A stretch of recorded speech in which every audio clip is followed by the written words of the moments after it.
Hi hello അസ്സാം വലൈക്കും. ഇതെന്ത് തോന്നുന്നുണ്ട്, ഇത് ഫ്ലാക്സ് സീഡ് ചെല്ലുങ്കയിലേക്ക് കന്നഡത്തിൽ അഗസ്യ ബീജ എന്ന് ചെന്നേ.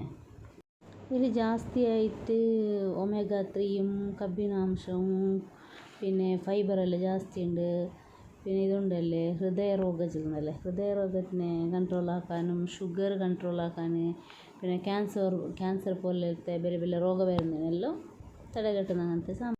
പിന്നെ ഇതുണ്ടല്ലേ സ്കിന്നിൻ്റെ പ്രോബ്ലമിനെ പിന്നെ മുടി ഉതിർന്നേക്ക് അതൊക്കെല്ലാം നല്ല ഹെൽപ്പാക്കുന്നു.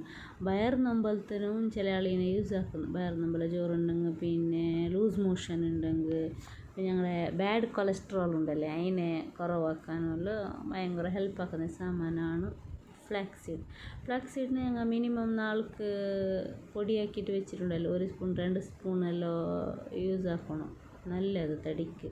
പിന്നെ ഉണ്ടല്ലോ ഒന്ന് ഞങ്ങൾ സലാഡാക്കിയിട്ട് തിന്നുമ്പോൾ അല്ലെങ്കിൽ ഫ്ലാക്സ് സീഡിൽ ചപ്പാത്തി ഞങ്ങൾ കുഴക്കുമ്പോഴത്തേക്ക് അതിലേക്ക് ഫ്ലാക്സ് സീഡിൻ്റെ പൊടീനെ മിക്സ് ആക്കിയിട്ട് അങ്ങനെ തിന്നുക. എങ്ങനെയോ ആവും, ഒട്ടാരെ നാൾക്ക് 1 സ്പൂണായെങ്കിൽ 1 സ്പൂൺ 2 സ്പൂണായെങ്കിൽ ഞങ്ങളെ ബോഡിക്ക് പോയെങ്കിൽ ഭയങ്കര നല്ല ഭയങ്കര ഹെൽപ്ഫുള്ളാവും.